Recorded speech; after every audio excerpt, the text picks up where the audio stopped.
कल का जो हमारा टॉपिक था दैट इज गैमेटोजेनेसिस के अंदर हम स्पर्मेटोजेनेसिस के बारे में डिस्कस कर चुके हैं। अब स्पर्मेटोजेनेसिस के बाद जो नेक्स्ट टॉपिक हमारे पास है दैट इज oogenesis। ठीक है, oogenesis उसका ग्राफिकल मेथड स्टार्ट करने से पहले कुछ इंपॉर्टेंट चीज़ें हम oogenesis के बारे में जान लेते हैं जो फीमेल्स में देखने को मिलती हैं। सबसे पहले स्टार्ट करेंगे डेफिनेशन के साथ में दैट oogenesis क्या होता है। oogenesis it is a process of formation of cryosite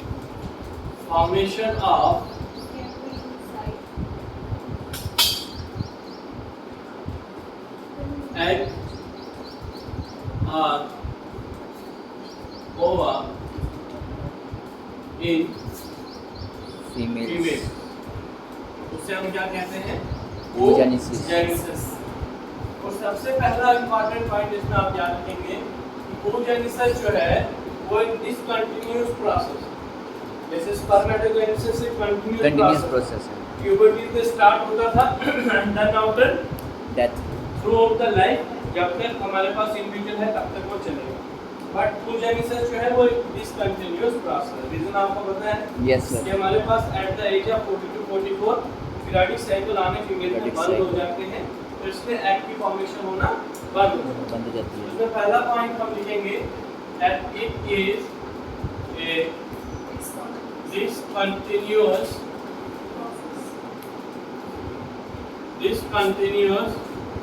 process हमारे पास। अब दूसरी बात हम इसमें याद रखेंगे कि जो हमारे पास oogenesis है वो स्टार्ट कहाँ से होगी? प्यूबर्टी से नहीं होगी। वो स्टार्ट हमारे पास at the time of when the fertilisation has been taken place और जब फर्स्ट मंथ होगा बेबी जब फर्स्ट मंथ में मतलब हमारे पास होगी तब से ही प्राइमरी फॉलिकल उसकी बॉडी के अंदर डेवलप करने शुरू हो जाएंगे। ठीक है, तो in the first month of gestation period हम लिखेंगे that in the first month of generation period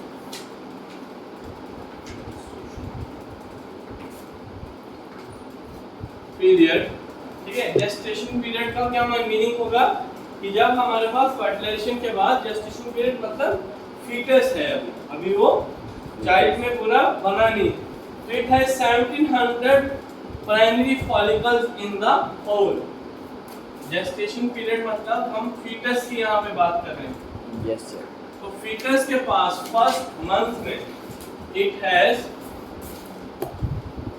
1700 primary follicles. कितने सेल्स होंगे उसके अंदर? 1700। कहाँ होंगे? In the foetus ovary. इसके अंदर होंगे ओवरी के अंदर। देखो जो प्राइमरी फॉलिकल्स हैं अब वो क्या करेंगे? मल्टीप्लाई करेंगे और सेकंड मंथ में जो नंबर होगा प्राइमरी फॉलिकल्स का वो 6 लाख तक पहुंच जाएगा by the process that is multiplication. In the second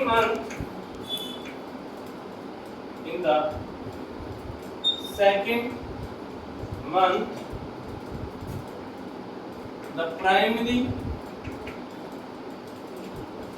follicles number will become up to 6 lakh तक हमारे पास होगा। कहाँ पे? ओवरी के अंदर। तो फिफ्थ मंथ में हमारे पास ठीक है इस तरह से डिवीजन होती जाएगी। तो एम्ब्रियोनिक लाइफ में फिफ्थ मंथ में हमारे पास जो नंबर होगा वो कितना होगा? 7 मिलियन होगा। प्राइमरी फॉलिकल से नंबर कहाँ तक पहुंच चुका होगा? 7 मिलियन तक। So in the fifth month of embryonic life, the primary follicles number will be 7 millions millions हमारे पास। तो धीरे धीरे जो नंबर है वो क्या हो रहा है, Increase. बढ़ रहा है, ठीक है। और 5th मंथ के बाद प्राइमरी फॉलिकल्स का नंबर क्या हो जाएगा, कम होना शुरू हो जाएगा। क्यों? क्योंकि उनमें से प्राइमरी फॉलिकल्स अब क्या करेंगे, डिफरेंशिएट होंगे। कुछ हमारे पास फंक्शनल प्राइमरी फॉलिकल्स बनेंगे और कुछ उसको सपोर्ट करेंगे, न्यूट्रिशन प्रोवाइड करेंगे। जो न्यूट्रिशन प्रोवाइड करेंगे वो क्या करेंगे, अपने आप को सैक्रिफाइस कर लेंगे। तो 7 मिलियन से हमारे पास at the time of birth ovaries के अंदर कितने मिलियन रहेंगे प्राइमरी फॉलिकल, 2 मिलियन रहेंगे। After the 5th month, the primary follicle number is reducing and will remain, कितने रहेंगे, 2 मिलियन मिलियन। कब, at the time of birth, at the time of birth के time पे हमारे पास कितने अरे ना, जैसे जैसे बर्थ के बाद बेबी क्या करता जाएगा, डेवलप करता जाएगा और फीमेल जो है वो प्यूबर्टी की एज ग्रुप में आएगा। तो प्यूबर्टी तक पहुंचते पहुंचते जो नंबर रहेगा वो 60,000 to 80,000 रहेगा, किसका, primary follicle. The number of primary follicles will remain 60K। K का मतलब क्या हो गया, thousands तो 80K या 80,000 at the time of birth birth हो गई। नीचे बाहर आ जाओ, puberty अब बर्थ होने के बाद ये बड़ा हो रहा है, yes ठीक है। कहाँ आ रहा है, प्यूबर्टी। puberty के तो प्यूबर्टी क्या होगी, वो टाइम पीरियड जब वो क्या करेगा, मैच्योर करेगा। जब उसके अंदर हमने फीमेल रिप्रोडक्टिव सिस्टम में पढ़ा था, प्यूबर्टी के टाइम पे क्या क्या चेंजेस देखने को मिलते हैं, yes sir है ना। तो हमारे पास फीमेल रिप्रोडक्टिव स्ट्रक्चर डेवलप करते हैं, मेंस्ट्रुअल साइकिल स्टार्ट होता है, ठीक है। हिप्स रीजन, थाई रीजन में हमारे पास फैट की डिपोजिशन होती है, ठीक है। तो सारी चीजें हमारे पास प्यूबर्टी के टाइम मिलेंगी। तो प्यूबर्टी के टाइम पे जो नंबर रहेगा वो 60,000 to 80,000 रहेगा। अब इसमें से भी 500 प्राइमरी फॉलिकल्स में से एक प्राइमरी फॉलिकल क्या करता है, मैच्योर करता है और चिरैक्टन फॉलिकल बनाता है। अब ऐसा नहीं कि 60 के 60,000 प्राइमरी फॉलिकल जो है वो एग बनाएंगे, तो 60,000 एग होगी, हुए ना। तो 60,000 एग होने का मतलब है कि 60,000 दिन, 60,000 महीने, तो इतनी तो लाइफ होती है, तो थ्रू आउट तो नहीं बनेगा। तो इसलिए क्या होगा, 500 में से सिर्फ एक क्या करेगा, हमारे पास बनाएगा। Every next one, that is every 500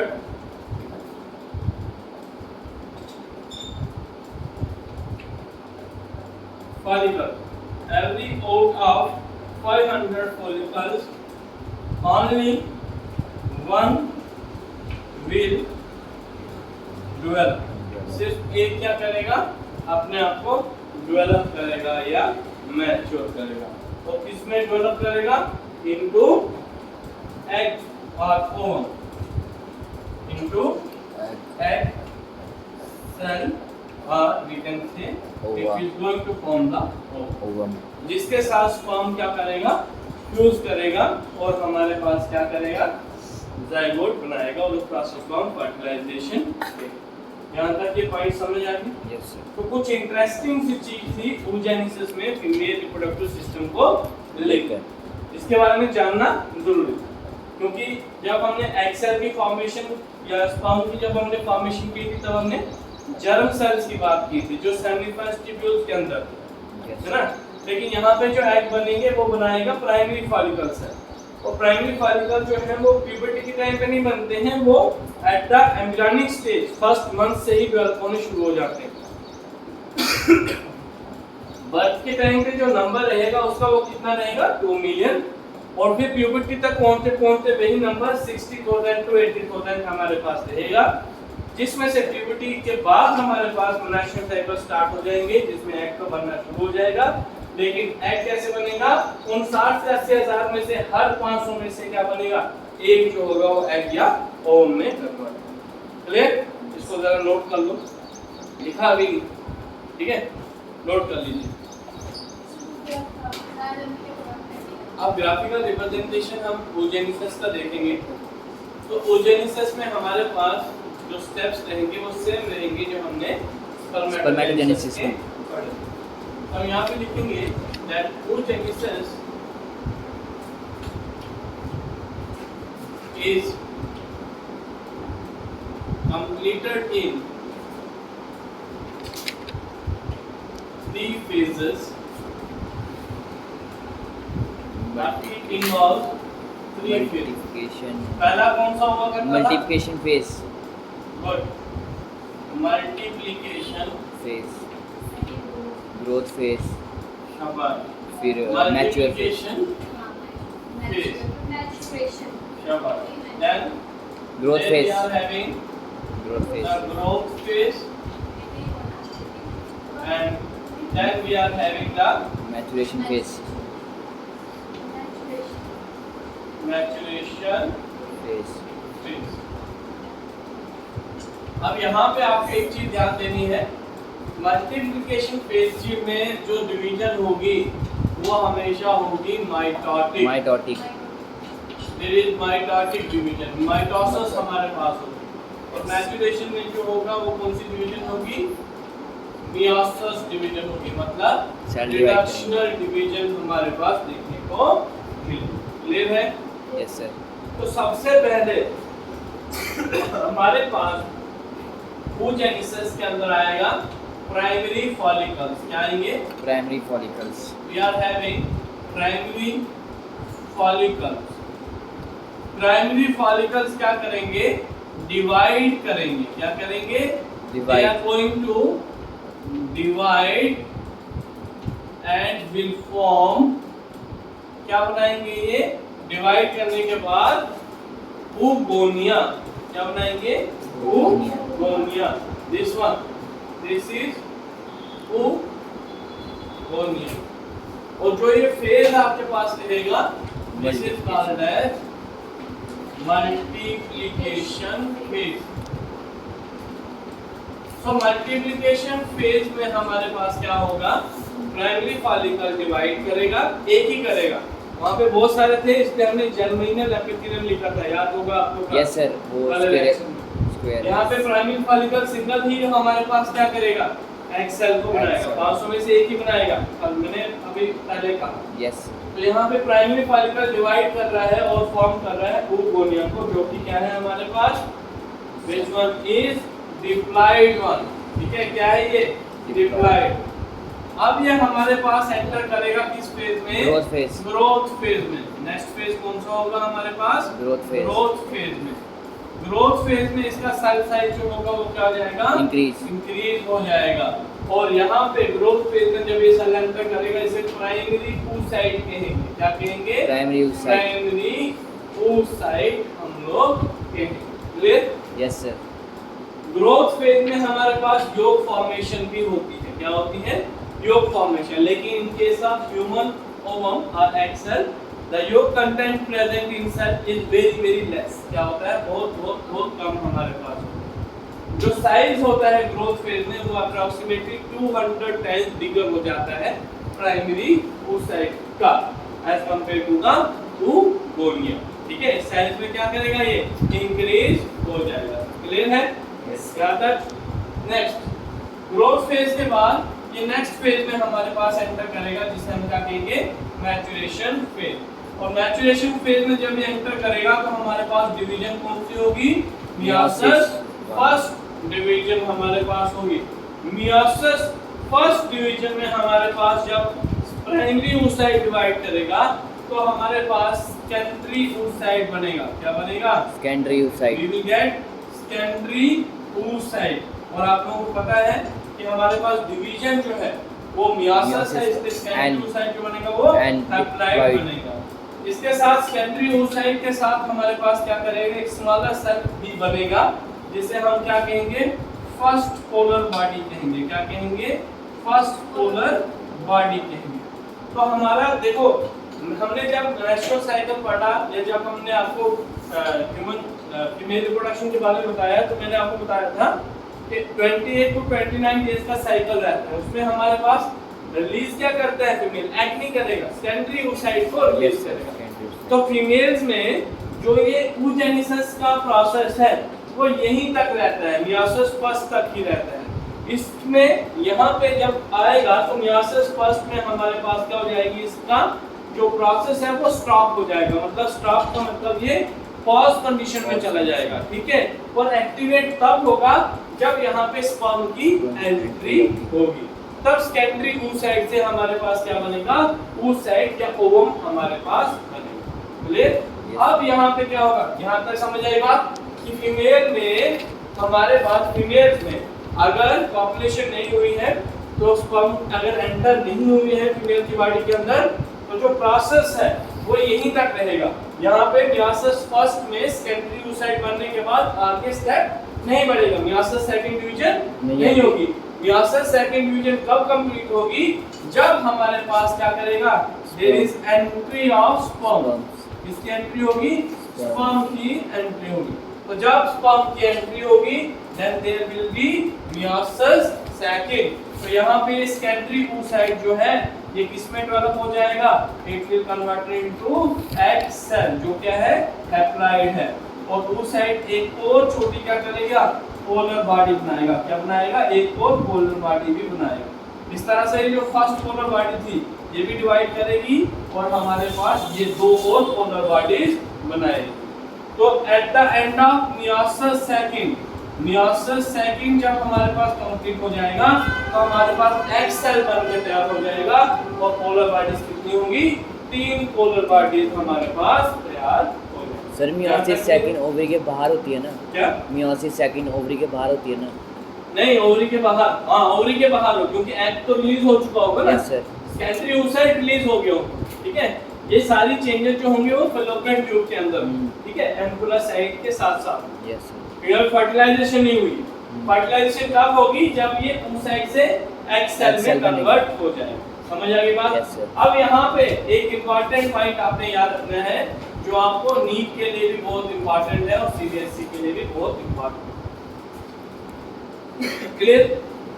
एक तो आपको क्वेश्चन पूछता है what triggers the meiosis second division in case of oogenesis?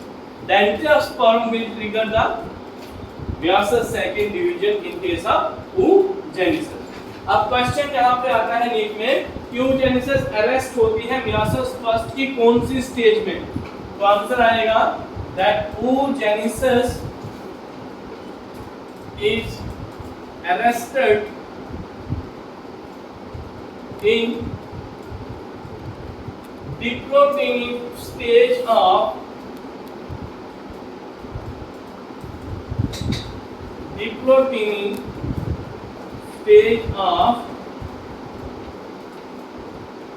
meiosis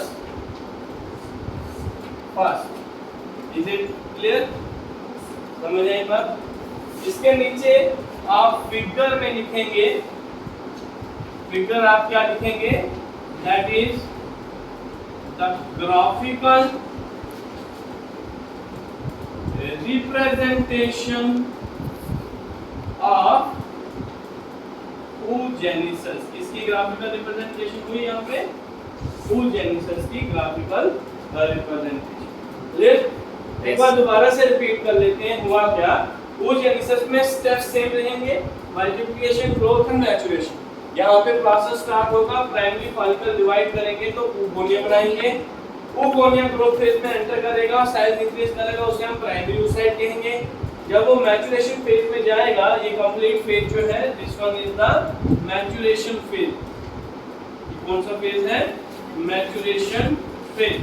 इसमें जब मियोसिस फर्स्ट होगी तो सेकेंडरी oocyte और पहली पोलर बॉडी हमारे पास बनेगी, लेकिन आगे की डिवीजन जो होगी वो नहीं होगी, मेलासा साइकिल नहीं होगा, क्योंकि जब तक स्पर्म की एंट्री नहीं हो जाती। जब स्पर्म एक बार एंटर कर लेता है, क्योंकि जब तक स्पर्म एंटर नहीं करेगा इसका oocyte का एक्सेल बनाने का कोई मतलब ही नहीं है, क्योंकि स्पर्म है नहीं, तो उसमें फर्टिलाइज किसके लिए करना है, तो वो एक्सेल oocyte ही oocyte रहता है। तो मेंस्ट्रुअल साइकिल में हम डेफिनेशन पढ़ते हैं, release of secondary oocyte from the female body during a periodic cyclic event of 28 to 29 days, that is called as the menstrual cycle।